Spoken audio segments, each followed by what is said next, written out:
Abiler hoş geldiniz. Hoş bulduk hocam, nasılsın? İyiyim, sizler nasılsınız? İyiyiz biz de. Bugün farklı bir formatta karşınızdayız. Çünkü hafta içi biliyorsunuz. Bugün uzaktan sana bağlanıyoruz abi. Evet, biraz böyle hasret çekermişçesine bir bağlantı oluyor. Ama güzel bir bölüm izlediğimiz için bu hasretin sefasını da sürmek istedik. Yalı Çapkını 32. bölümü konuşacağız. Abiler, öncelikle bölümü beğendiniz mi? Ben açıkçası bölümü beğendim. Kaç bölümdür hakikaten çok kötü bölümleri izliyorduk. Yani siz de biliyorsunuz, gördünüz, güneş gözlüğüyle çekimler yaptık. Yetmedi, filtreli çekimler yaptık. Ama bu bölüm beni tatmin etti. Sadece kafamda beni kurcalayan iki şey oldu. Onlardan biri Ferit ve Seyran'ın hemen birbirine aşina olması. Yani o duygu biraz bana geçmedi. Bir de oyuncular sanki birbirinden uzaklaşmış gibi, bir samimiyet azalmış gibi hissediyorum demiştim. Bazı sahnelerde bunu daha derinden hissettim ama onun dışında gerek temposu olsun, gerek duygu geçirmesi olsun bence başarılı bir bölümdü. Hani 15-16. bölümlerden sonra baktığımızda uzun süreden beridir soluksuz izlediğim bir bölüm oldu benim de. Biz daha dramaturjik açıdan yorumluyoruz kanalda genellikle. Ama tabii bazen de biz böyle yorumladığımız için, daha tarafsız bir çizgide durduğumuz için şöyle yorumlar gelebiliyor kanala da. İşte ya siz de hep kötülüyorsunuz, işte hiç mi iyi bir şey yok falan tarzında. Yo, biz iyiye iyiye, kötüye de kötü demeyi biliyoruz. Bu bölüm iyi şeyleri konuşacağız çünkü iyi bir bölümdü baktığımızda. Tabii ki de eksiklikleri konuşacağız. Yine vardı bölümün içerisinde bazı mantık hataları falan ama yine de dizilerde kabul edilebilir şekilde minik hatalar vardı. Ama bu bölüm gerçekten uzun süreden sonra herhalde hepimizin mutabık kalacağı şekilde beğendiği bir bölüm oldu. Yani geçtiğimiz bölümde bildiğin filtreli bir bölüm yapmıştık, siyah beyaz. Ama burada gönül ister ki rengarenk bir video yapalım. Bölüm sonunda o dörtlü kare gibi olsun. Ama işte bugün de biz ayrıyız. Seyfer barıştı, biz ayrıyız. Nasıl oldu ben de anlamadım. Evet, öyle bir garip durum oldu. Bölümün en başından başlayalım. Öyle çok hikaye vardı ki bu bölümde. Bölümün başında aslında Seyfer boşandığıyla başladı.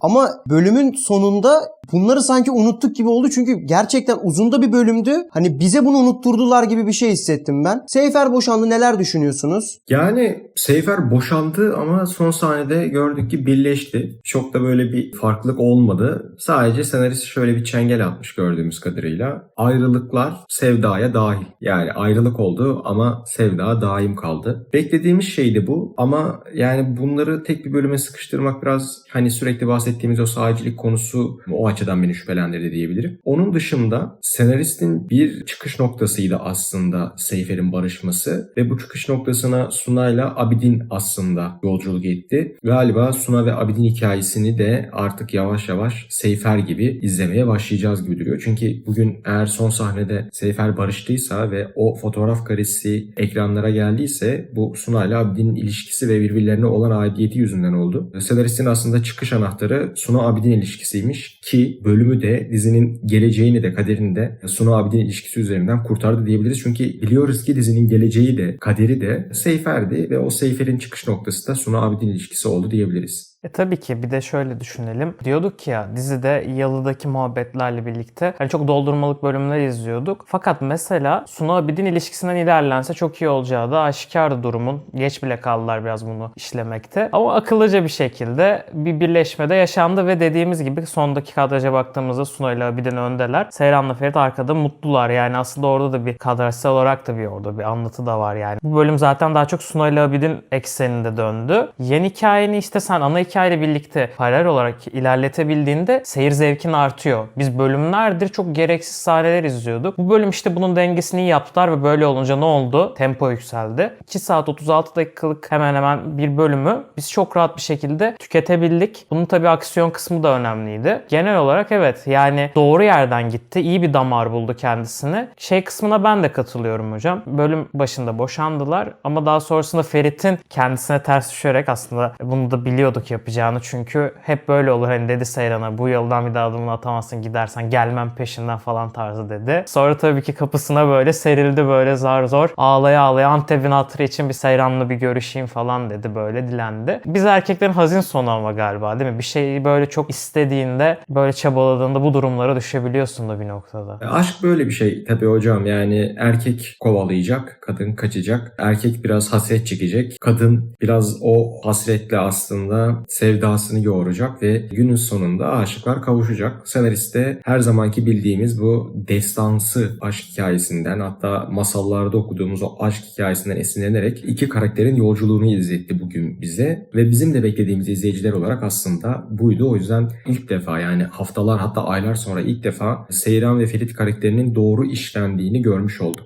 Seyran'la Ferit'in o masalsı olan kavuşmasına, o ilişkisine bakınca kendime baktığımda böyle daha önceki ilişkilerimi de göz önüne aldığımda hayatımda hiç bu denli bir şey yaşamadığımı hissettim o Ferit'in tepkilerini gördüğümde. Yani adam çıldırdı, her şeyi riske attı hayatı için, belki de ya hayatındaki kişi için. Çok acayipti. Yani o yüzden de bir diziyi neden en başından beri hani hala izlemeye devam ettiğimi bana bu bölüm biraz göstermiş oldu. Çok kötü bölümler izlemiş olsak da o umudu insan izlemeyi istiyor. O umudu kaybettiğinde aslında bir de destansı bir anlatı var ya, bununla özdeşleşiyorsun. Kadın da olsan, erkek de olsan. Birisi Seyran tarafından bakıyor, birisi Ferit tarafından. Gerçekten beni bu bölüm o kendi içimde sorgulattı yani. Sen böyle bir şey yaşadın mı? Ama çoğu insan da bunu çok da yaşamıyordur diye düşünüyorum. Hadi yaşasa da bir kere falan yaşamıştır. O yüzden de bu treni kaçırmamak istedi Ferit de. Burada da senin için galiba ilginç bir dizi serüvenine doğru gitmeye devam ediyor bu dizi gibi hissettim ben. Evet, darısı inşallah bir gün benim de başıma gelir. Ama tabii böyle evlilik mevzuları falan olmaz herhalde. Öyle bir aileden gelmiyorum Allah'a çok şükür. Meşhur bir söz vardır hocam, aşk engel tanımaz diye. Ferit'in aslında bugünkü yolculuğu hiçbir engeli tanımadı. Yani Abdurrahim Karakoç'a aşk kağıda yazılmıyor mihriban şiirini yazdıran ve Musa Eroğlu'na bu şiiri türküleştiren hayat Ferit'e neler yapmaz ki? Onu izledik aslında bir nevi. Çok başarılı buldum ben. İlk defa Türk dizi tarihinde bir aşk hikayesinin aslında duygu geçirgenliğinin izleyiciye bu denli yüksek seviyede olduğunu görmemiştim. Yani bir Poyraz Karayel'de Poyraz Ayşegül ilişkisi vardı. Ama onlar zaten gerçek hayatta da sevgiliydi. Gerçi bilmiyorum Afra ile Mert'in durumunu, ama belki de seneler sonra ilk defa böyle sahici bir aşk hikayesi izletiyorlar bize. O zaman gözyaşlarının sular seller olduğu o sahneye gelelim isterseniz. Kazım'la Ferit'in yüzleşmesi ve daha sonra Seyran'ın gelmesi. Gerçekten duygu dolu bir sahneydi. Senin de gözlerin doldu izlerken. Sen de abi birkaç yerden duyum aldığıma göre gözlerinden yaşlar süzülmüş izlerken o sahneyi. Neler düşünüyorsunuz o sahneyle alakalı? Ya gerçekten ben özellikle Ferit ile Kazım'ın sahnelerinden bayağı bir etkileniyorum. İlk bu çay içtikleri sahne vardı, o zaman da etkilenmiştim. Çünkü iki oyuncunun da enerjisi bana direkt geçiyor ve çok iyi duygu geçiriyorlar doğrusu. O yüzden şunu söylememiz mümkün. Oyuncuların enerjisi eğer izleyiciye yansırsa zaten o sahne haliyle yükseliyor. Hal böyle olunca bir de oraya duygusal bir müzik ekliyorsun. Sahnenin zaten tonu da duygusal. Mert Ramazan Demir'e de şapka çıkartmak lazım. Gerçekten çok başarılı bir oyunculuk sergiledi. Gerek jestleri gerek mimikleri her şeyiyle yani kusursuz bir oyunculuk sergiliyor. Yaşıtlarının hepsinden daha iyi. Sadece yaşıtları değil, abilerinin de çoğundan daha iyi. Diren Polatoğullarına da yine şapkadan tavşan çıkarttı demek mümkün. Çünkü gerçekten iki oyuncu arasındaki o enerjiyi hissettiğimiz zaman şunu anlıyoruz. Ya evet, şimdi güzel sahne izleyeceğiz. Bir de Kazım karakteri son birkaç bölümdür çok kötü karakter olmaya başlamıştı. Biraz daha insani duygulara hitap edince Ferit, o özlediğimiz Kazım karakterinde hiç değilse görünüş bakımından görmüş olduk. Belki söylem olarak göremedik ama bayağı etkileyici sahneydi. Duygusallaştığımız doğrudur.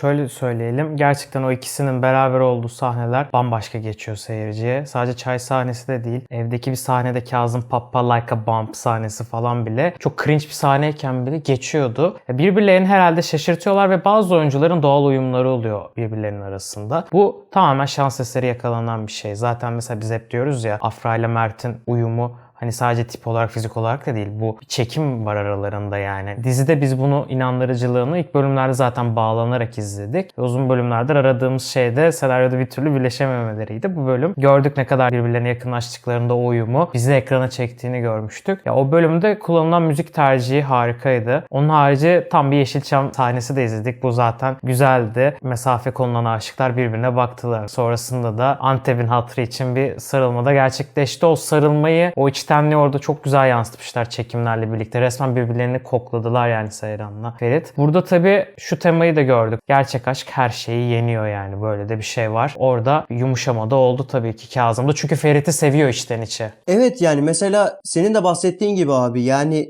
uzun süredir Kazım bu şiddet sahneleri olsun, özellikle el yakma sahnelerinin devreye girmesiyle gerçekten hani çok nefret ettiğimiz bir karakter olarak bir portre çiziyor. Benim şaşırdığım nokta Ferit'le Seyran'la alakalı durumu içselleştirmesi ve bunu kabullenişi beni çok şaşırttı ve bu normalde seyirciye başka bir dizide olsa geçmeyecek bir durum olabilir. Yani bu gerçekten büyük bir oyuncu başarısı. Çünkü sen bir anda başka bir personaya bürünüyorsun ve bu seyirciye geçiyor. Ya bu gerçekten bir başarıdır bence bir oyuncu olarak. Onun dışında şöyle de bir durum vardı. Seyran'la Ferit parkta buluştu. Bu da bir paraleldi galiba abi. Seninle bunu konuşmuştuk. Ya tabii köprü sahnesinin paraleliydi. Seyran orada araları bozukken yardıma gelip işte ablama yardım et tarzında bir cümle kurmuştu. Bu bölümde de işte aslında Seyran birazcık kendisi için geldiğini düşündü Ferit'in. Ama bir baktık ki Abi ve Suna için gelmiş. Yani paralellere doyamıyoruz dizide. Orada el ele tutuşmaları güzel bir detaydı. Seyran arkadan Ferit'in elini tutuyor. Yani onların bu bölüm birbirlerinden hani bir saniye bile artık ayrılamayacağını birazcık sinyallerini bize verdiler. Öyle güzel bir sahneydi açıkçası park sahnesi. Tam bir Yeşilçam efekti de vardı o sahnede de. Evet, park sahnesi de etkileyiciydi. Park sahnesinde şöyle bir şey gördük biz. Seyran ve Ferit'in neredeyse bir 5-6 bölüm sonra ilk defa yüzlerinin güldüğünü ve yani birbirleriyle karşılıklı olarak hoş vakit geçirebildiğini, yani 1-2 dakika bile sürse gayet hoş bir vakit geçirebildiler günün sonunda. Mesela bu bölümde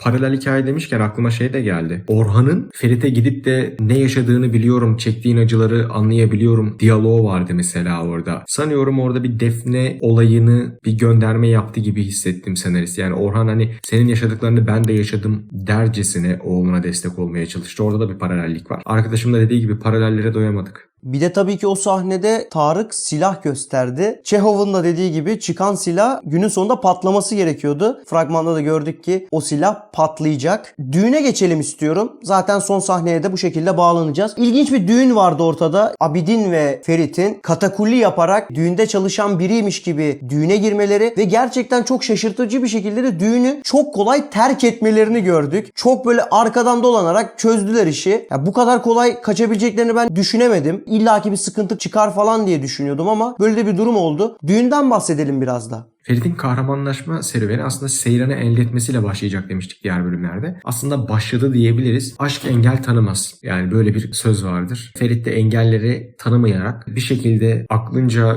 birkaç yöntemi süzgecinden geçirerek böyle bir yöntem benimseyerek aslında gitti ve abiyle birlikte bir garson olarak Seyran ve Sunay'ı kaçırdı. Beklenen bir şey miydi? Beklenen bir şeydi. Çünkü Ferit karakteri zeki bir karakterdi de. Yani gerçekten karakter sinsi de bir karakter ve konu Seyran olunca durdurana aşk olsun. Şimdi şöyle de bir şey var tabii. Dağı taşı delen bir Ferhat Şirin mevzusunu tekrardan burada da gördük. Mitler çok fazla kullanılıyor. Artık dörtlü bir kavuşma vardı. O gemi artık üçlüyü açtı, dörtlüye geçti. Zaten daha önce de bunu demiştik. Ama bu istediğimiz bir dörtlüydü sanki o sondaki fotoğrafta. Bu dizide hep kötüler kazanıyordu çoğu bölümdür. 15'te en son iyiler kazanmıştı. Artık iyiler kazanabiliyormuş. Bunu gördük en azından bir bölümlükte olsa. Tabii bu bölümü başlı başına iyi yapmam bir sebep de değildir. Bu bölümde hani hiç mi eleştireceğimiz noktalar yok? Var, şimdi hemen anlatalım ama bu genellikle dizilerde de gördüğümüz bir şeydir. Hani mantık hatalarına çok kısa bir değinmek istiyoruz. Ferit'in yalıdan kaçışı vardı çatıdan. Sen demiştin ya o merdiven hep aşağıda duruyor. Nedense bugün yukarıda duracağı tutmuş. İşte ne bileyim çok rahat girdiler buraya. Müştemilattan bir insanmış gibi girdiler. Hemen çıktılar. Odayı da hemen öğrendiler. Aldılar çıktılar. Ellerini kollarını sallaya sallaya. Bütün güvenlikler de dışarıdaymış. Bak sen işe yani. Bunlar da hani çok Hollywood klişesi olmadı mı? Hemen mutfaktan girelim. Zaten garsonuz. Yukarıya çıkıyoruz. Ya kardeşim sormazlar mısın siz nereye ne götürüyorsunuz diye falan. Ama yani çok da sıkıntı değil. Yani bu bölüm o kadar hype'landık ki çoğu şeye. Ya çok da böyle gözümüze batmadı yani.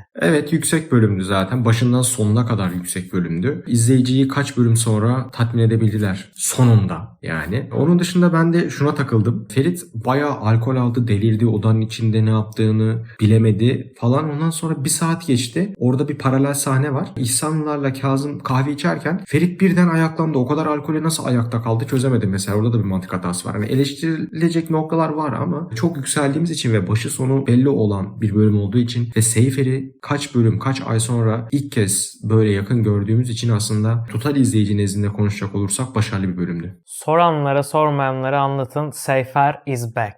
Bir de Abidin'den de bahsedelim. Abidin de aşkının uğruna dağları tepeleri aştı diyebiliriz. Hiç alkol tüketmeyen Abidin'in meyhaneye gittiğini ve daha sonrasında Arap Saçı şarkısının da fon müziği olarak kullanılmasıyla Abidin ve Suna'nın ayrıca Ferit ve Seyran'ın da bir Arap saçına döndüğünü, bu hikayenin bir Arap saçına döndüğünü de gördük diyebiliriz. Tabii ki fragmanı da konuşmadan olmaz. O soruyu size soruyorum. Kim vuruldu? Büyük ihtimal Fuat vuruldu kanısındayım. Az önce de dedin ya hani çıkan silah bir şekilde patlar diye. Hakikaten de o silah bir şekilde patlayacak. Büyük ihtimal ben Fuat'ın vurulduğunu düşünüyorum. Bu arada fragman 32. bölümden daha heyecanlı. Yani 33. bölüm galiba daha yüksek gelecek. Onu gözlemlemiş olduk. Merak ediyorum açıkçası. Bir de bir haftada 2 bölüm riskli bir iş. Fragman beni yükseltti. Yalı Çapkını düzeldi diyebiliriz artık. Yani Yalı Çapkını'na baharlar geldi. Geçen bölüm dedim ya hani ben Günger geliyorum. Evet, Günger geç de olsa gelmeyi başardı.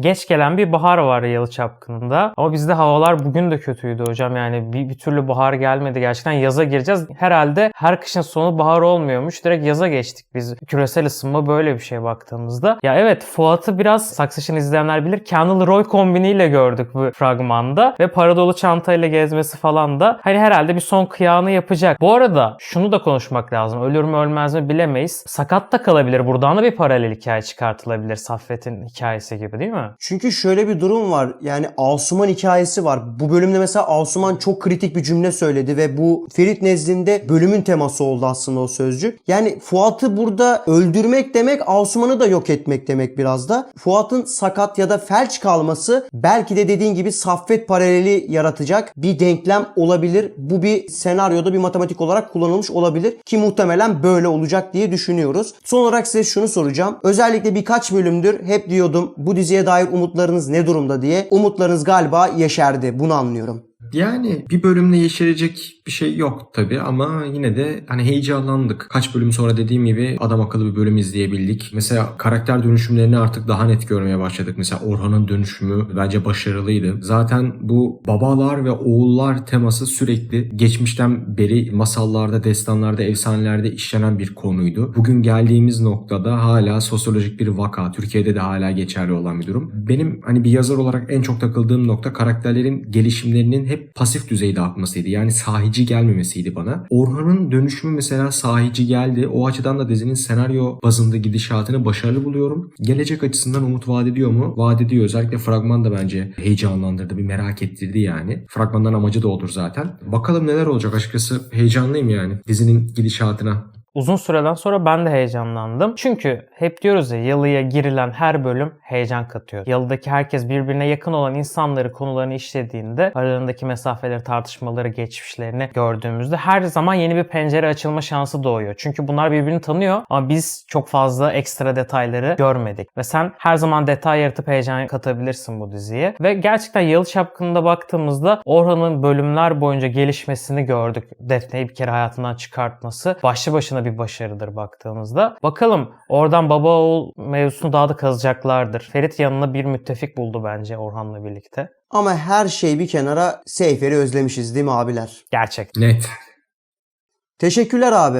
Biz teşekkür ederiz. Biz teşekkür ederiz. Videolarımızı büyük bilgiyle izliyorsunuz. Özellikle Yalı Çapkını incelemelerimizi. Biz de hafta içi olmasına rağmen zor şartlarda da olsa gecenin saat şu an 3.52'sinde çekimi nihayet tamamlayabildik. Sizleri seviyoruz. Çok güzel yorumlar da atıyorsunuz. Görüşlerinizi bildirmeniz bizim için önemli. Bu videoyu da beğenip kanala isterseniz abone olabilirsiniz arkadaşlar. Görüşmek üzere başka videolarda. Kendinize çok iyi bakın. Teşekkür ediyoruz.